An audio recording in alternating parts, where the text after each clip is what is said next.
बच के लगी तो नहीं गई? नहीं साहब, बच गया। शुक्र है रब का, बच गए।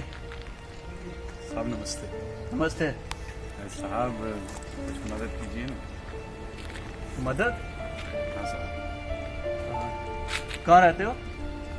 बस साहब, हमारे भिखारी मांगने वाले का क्या है साहब, जहाँ रात पड़ गई वही ठिकाना। वैसे हमारे बाप दादा बाहर गांव में रहते थे, अब हमारा क्या है साहब, यहाँ रोजी रोटी ले जाए चले जाते।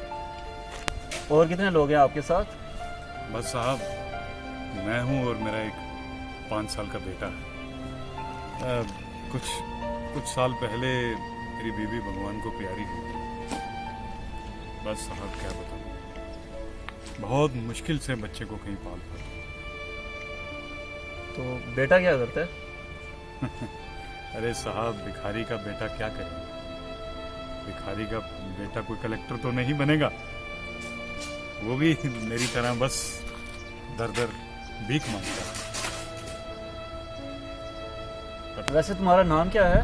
अरे साहब, माँ बाप ने जो हमारा नाम रखा था उस नाम से इस दुनिया ने हमें पुकारा ही नहीं। ये लोग तो हमें माँ का कह के पुकारते हैं।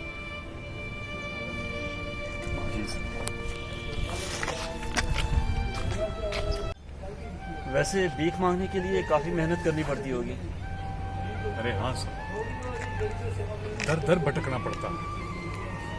और साहब, रात में तो ऐसा लगता है कि जैसे टांगे साथ ही नहीं है। कभी कभी मैं अपनी डेरे तक भी नहीं पहुंच पाता। जिस्म एकदम जवाब दे देता है साहब। भीख मांगना आसान नहीं है साहब, नहीं। चलो आओ मेरे साथ। चले साहब। वैसे रात कहाँ गुजारते हो? अरे साहब, पहले तो कोशिश रहती है कि मैं अपने डेरे तक पहुंच जाऊं, और कभी जब पूरा दिन बहुत भटकना पड़े तो साहब फिर यहीं कहीं किसी के आंगन में पड़ा रहता हूँ साहब। हमारा क्या है साहब, बस थोड़ा सा जिस्म ही सीधा करना होता है। वैसे सब लोग तुम्हारी मदद करते हैं? मेरा मतलब सब कुछ न कुछ देते हैं कि नहीं? अरे साहब, भगवान ने ये दुनिया बहुत रंग बिरंगी बनाई है। कुछ लोग दिल से मेरी मदद करते हैं, कुछ लोग मुंह चढ़ा कर देते हैं, और कुछ लोग तो दुत्कार कर भगा भी देते हैं साहब। अब क्या करेंगे साहब, भिखारी जो थे। देखो, मेरा नाम हरपाल सिंह है और मैं बिजनेसमैन हूँ। पूरे शहर को सब्जी फ्रूट में ही सप्लाई करता हूँ। तो मैं तुम्हारी मदद करना चाहता हूँ। अगर तुम ध्यान से सुनो तो मैं कुछ कहूँ? हाँ साहब, बिल्कुल साहब, आप हुक्म तो कीजिए साहब। देखो, मैं तुम्हारी कितनी ही मदद कर सकता हूँ। अभी मैं तुम्हें 500 दे दूंगा, 1000 दे दूंगा। अगली बार आओगे तो थोड़ा हाथ खींच लूंगा, यही 50-100 दे दूंगा। तो उसके अगली बार आओ तो शायद कुछ ना भी दे सकूं। ठीक है साहब, अब रोज रोज कोई किसी की कितनी मदद कर सकता है? आपका भी अपना परिवार होगा, बच्चे होंगे, बीमारियां होंगी, सब कुछ होगा। हाँ साहब, मैं इस बात को पूरा समझता हूँ।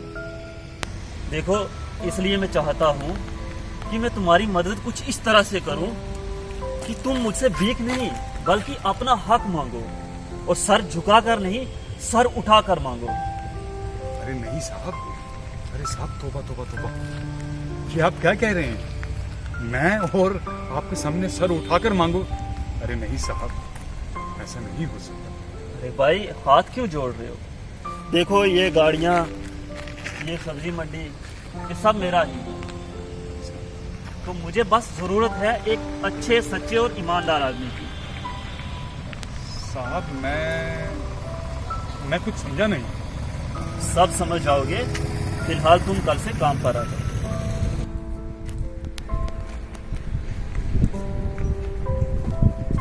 नमस्ते साहब। अरे नमस्ते नमस्ते। और माके कैसे हो? बस साहब बढ़िया। अच्छा आ गए काम पर? हाँ साहब, रात में काफी सोचा, बस अब आ गए। देखो तुम यहाँ काम करोगे तो तुम भिखारी नहीं रहोगे, इससे तुम भी मजबूत बनोगे और हमारे देश के हालात भी मजबूत बनेंगे, क्योंकि हम सबको आत्मनिर्भर बनना है। अरे हाँ साहब, ये तो आप बहुत पते की बात कही।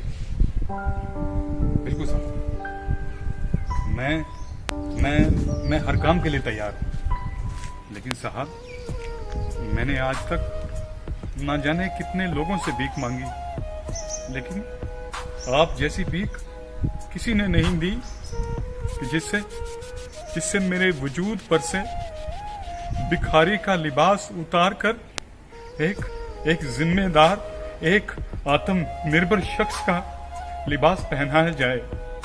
किसी ने ऐसी भीख नहीं दी साहब। मैं आपका बहुत शुक्रिया। अरे हाथ मत चुकिए, ये हमारा फर्ज बनता है। शुक्रिया साहब। अच्छा लग जाओ काम पर और ये सामान गाड़ी में लोड कर दो। ठीक है साहब, ठीक है।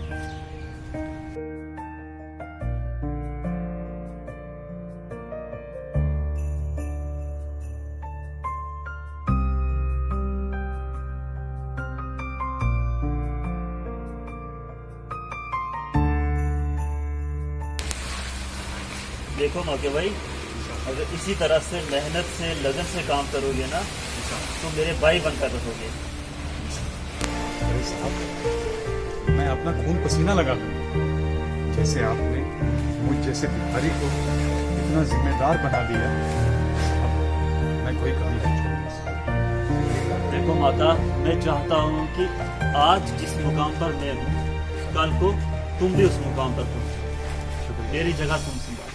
शुक्रिया साहब। मेरी जिंदगी सवारी मुझको गले लगा के बैठा दिया फलक पे, मुझे खाक से उठा के